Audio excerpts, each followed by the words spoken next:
पश्चिम बंगाल में क्यों हुआ था ओबीसी आरक्षण का बंटवारा? एससी, एसटी, ओबीसी के आरक्षण के खिलाफ उनका जो षड्यंत्र है, आरक्षण विरोधी उनकी जो मानसिकता है, उसका भंडा फूट गया है। मुसलमानों को ओबीसी बनाने की खेला में फंस गई ममता। জাজমেন্ট নিয়ে বলা যায় বিজেপির রায় এটা আমরা মানব না, ওবিসি রিজার্ভেশন চলছে চলবে।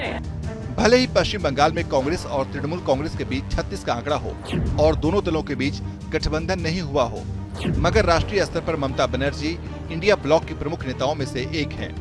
उन पर वोट बैंक पॉलिटिक्स के लिए ओबीसी कोटे में उलटफेर के आरोप लग रहे हैं। सबसे पहले समझिए आखिर पश्चिम बंगाल में पिछड़ा अति पिछड़ा के बीच मुसलमानों को शामिल करने का खेला कैसे हुआ। पश्चिम बंगाल में ओबीसी के लिए कुल 17% आरक्षण है। आरक्षण 2 कैटेगरी में बटा हुआ है। इनमें पहली कैटेगरी ओबीसी ए है। इसमें तय किए 10% आरक्षण में कुल 81 कम्युनिटी शामिल है, जिसमें 56 मुस्लिम समाज से हैं। ओबीसी बी कैटेगरी में कुल 7% आरक्षण है। इसमें 99 कम्युनिटी को रखा गया है। इनमें 41 मुस्लिम है, यानी 30% मुस्लिम आबादी के 66% को आरक्षण का लाभ मिल रहा था। पिछले 13 साल में मुस्लिम जातियों को ओबीसी में शामिल करने वाले राज्यों में पश्चिम बंगाल शुमार हो गया। दरअसल लेफ्ट के जमाने से आरक्षण को लेकर घोटाला सामने आता रहा है, जिसके तहत एक पब्लिक इंटरेस्ट लिटिगेशन फाइल किया गया था कैलकाटा हाई कोर्ट में, जहां यह कहा गया था कि धर्म के आधार पर ओबीसी सर्टिफिकेट इशू नहीं किया जा सकता, लेकिन कुछ लोगों को ये सुविधाएं दिया गया, खासकर मुसलमानों को। और उसके बाद ममता बनर्जी सत्ते पे आने के बाद ये सिलसिला जारी था और भी नए लोगों को इसमें शामिल किया गया, खासकर मुसलमान वोट बैंक को पुख्ता बनाने के लिए। ममता के मंडल प्लस मुस्लिम कॉम्बिनेशन वाले आरक्षण मॉडल का खेल अब पलट गया है और बीजेपी ने इंडिया ब्लॉक को लपेट दिया। पीएम मोदी एक तीर से कई निशानों को हिट कर रहे हैं। इंडिया ब्लॉक के ओबीसी पॉलिटिक्स वाले नैरेटिव पर सीधी चोट कर रहे हैं। बंगाल में इन लोगों ने क्या किया? बंगाल में इन लोगों ने मुसलमानों को रातों रात ओबीसी के सर्टिफिकेट दे दिया था। जो आरक्षण ओबीसी को मिलना चाहिए, वो सारा का सारा मुसलमानों को, और वो भी घुसपैठियों में बांटा जा रहा था। अब सवाल है कि पश्चिम बंगाल में ओबीसी आरक्षण में हुए खेला का असर इंडिया ब्लॉक की राजनीति पर क्या होगा। एक तरफ राहुल ने अपने कैंपेन को पिछड़ी जातियों को उत्थान पर ही रखा है। कास्ट सेंसस ही नहीं, उन्होंने तो 50% वाले कोटा को उखाड़ फेंकने का ऐलान कर रखा है।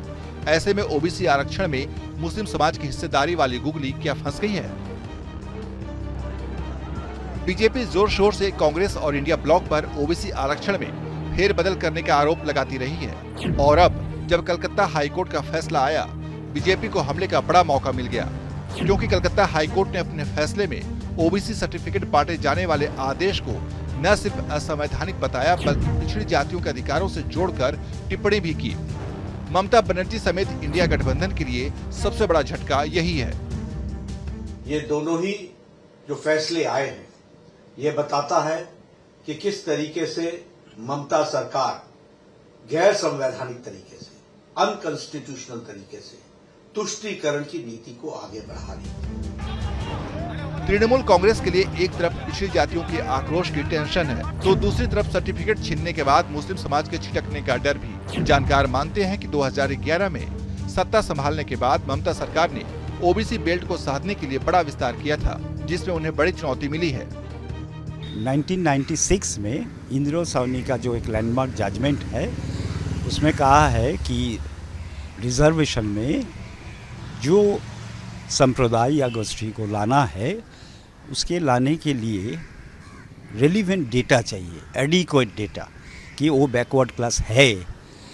तो कोर्ट का कहना है इसमें नज़र में ये नहीं है। तो उसके बाद तो आपने देखा है कि प्रधानमंत्री ने कमेंट किया है, अमित शाह ने कमेंट किया है, और ममता बनर्जी तो इसके ऊपर बहुत सारे कमेंट किया है। मंडल, मुस्लिम और ममता के नंबर गेम में इंडिया ब्लॉक की टेंशन बढ़ गई है। एक तरफ मुस्लिम राजनीति को भी साधना है, तो दूसरी ओर पिछड़ी जातियों के सेंटीमेंट को भी बनाए रखने की बड़ी चुनौती है। लेकिन अगर जानकारों की बात माने तो इसका बहुत बड़ा असर शायद पश्चिम बंगाल के राजनीति पर नहीं पड़ेगा, लेकिन कुछ हद तक जरूर पड़ सकता है तृणमूल कांग्रेस के वोट बैंक पर, तब जबकि अभी भी 2 चरणों के चुनाव पश्चिम बंगाल में होना बाकी है। वीडियो जर्नलिस्ट सुमित सरकार के साथ तपस्या सेन गुप्ता, न्यूज नेशन, कोलकाता।